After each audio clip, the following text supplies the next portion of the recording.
नमस्कार। चलिए आज प्राचीन भारत के इतिहास पर अपने एग्जाम नोट्स तैयार करते हैं। ये एक तरह का क्विक रिवीजन होगा, खासतौर पर कॉम्पिटिटिव एग्जाम्स के लिए।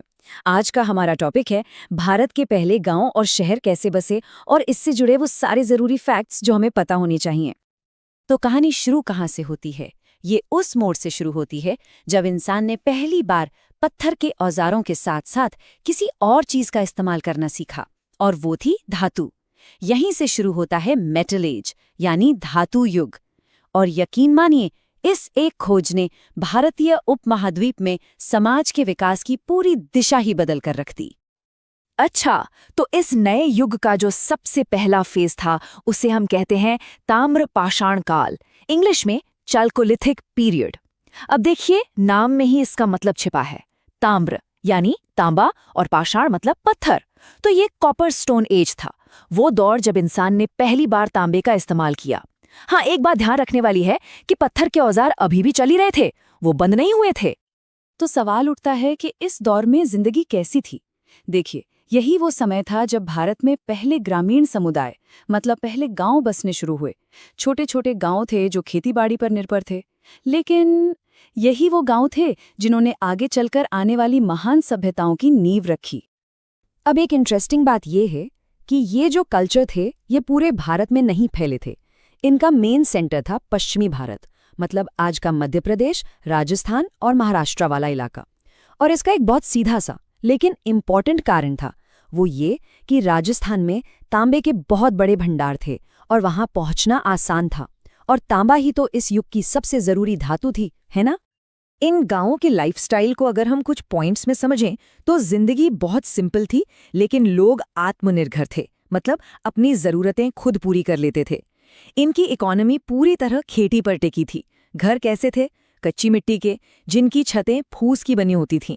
टेक्नोलॉजी के नाम पर इन्होंने तांबे को पिघलाकर उससे औजार बनाना सीख लिया था।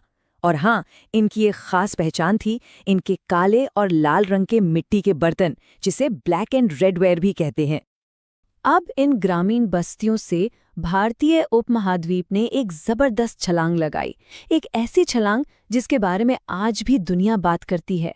हम अब एंट्री कर रहे हैं भारत के पहले शहरीकरण के दौर में, यानी मशहूर हड़प्पा सभ्यता में। ये एक बहुत बड़ा जंप था, छोटे मोटे गांवों से सीधे वेल प्लान शहरों तक का सफर। इस शहरी क्रांति के पीछे जो सबसे बड़ी वजह थी वो थी एक टेक्नोलॉजिकल ब्रेक थ्रू, और वो था कांसा यानी ब्रॉन्ज। हड़प्पा के लोगों ने एक कमाल की चीज सीखी।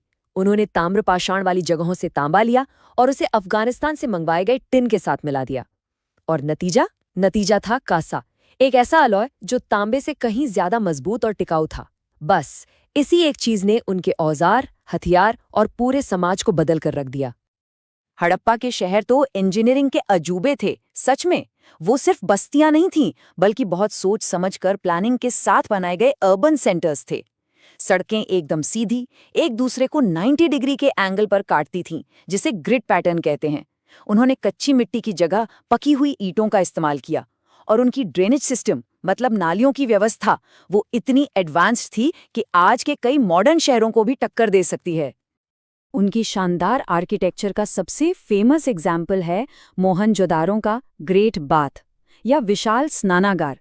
ये जो बहुत बड़ी सी संरचना है, ये सिर्फ उनकी इंजीनियरिंग का कमाल नहीं दिखाती, बल्कि ये भी बताती है कि उनके समाज में शायद किसी तरह के धार्मिक अनुष्ठान या कम्युनिटी गैदरिंग की कितनी अहमियत थी। अच्छा, इस बदलाव को और अच्छे से समझने के लिए और एग्जाम के लिहाज से भी ये बहुत ज़रूरी है। चलिए इन दोनों दुनियाओं को आमने सामने रखकर कंपेयर करते हैं।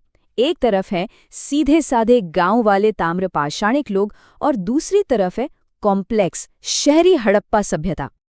फर्क बिल्कुल साफ है ना? हम देख रहे हैं कि बस्तियां गांव से शहर बन गईं, कच्ची ईंटों की जगह पक्की ईंटें आ गईं और तांबे की जगह ले ली ज्यादा मजबूत कांसे ने।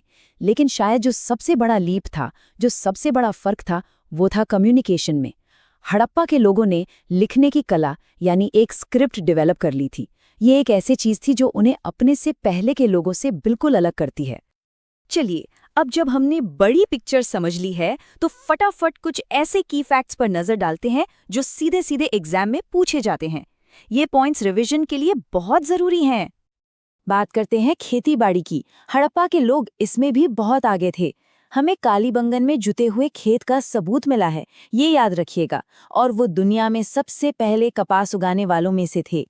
इतना ही नहीं, अफगानिस्तान में एक जगह है शोरतुगई, वहां नहरों के सबूत मिले हैं। मतलब उनके पास एक बढ़िया सिंचाई का सिस्टम भी था। और उनका असर सिर्फ अपनी बाउंड्री तक नहीं था, बल्कि बहुत दूर दूर तक फैला था। हड़प्पा के लोग जबरदस्त व्यापारी थे और उनका ट्रेड नेटवर्क मेसोपोटामिया तक था, मतलब आज के इराक तक। लोथल में उनका एक बहुत बड़ा बंदरगाह था जो उनके समुद्री व्यापार का सेंटर था। और सबसे बड़ी बात, उनके पास स्टैंडर्ड वजन और माप का सिस्टम था। ये दिखाता है कि उनकी इकोनॉमी कितनी ऑर्गेनाइज थी। जानवरों के बारे में भी एग्जाम में एक सवाल अक्सर आता है कि हड़प्पा के लोग किन जानवरों को जानते थे और किन्हें नहीं। तो देखिए, उनकी मोहरों पर हमें बैल, भैंस, हाथी और बाघ तो मिलते हैं, लेकिन हैरानी की बात यह है कि शेर का कोई निशान नहीं है। और घोड़े को लेकर अभी भी डिबेट चलती है, कोई पक्का सबूत नहीं मिला है। पर हाँ, बैल उनके लिए एक बहुत पावरफुल सिंबल था, ये तो पक्का है। और अब बात करते हैं हड़प्पा सभ्यता की सबसे खास पहचान की, उनकी मोहरें यानी सील्स। ये उनकी सबसे यूनिक आर्ट फॉर्म है। ज्यादातर ये सील खड़ी, मतलब एक तरह के नरम पत्थर से बनी होती थीं। इन छोटी छोटी मोहरों पर जानवरों की बहुत सुंदर तस्वीरें और साथ में एक रहस्यमयी लिखावट होती थी, एक ऐसी स्क्रिप्ट जिसे आज तक कोई पढ़ नहीं पाया है। ऐसा माना जाता है कि इनका इस्तेमाल मुख्य रूप से व्यापार में सामान पर अपनी पहचान बताने के लिए होता था।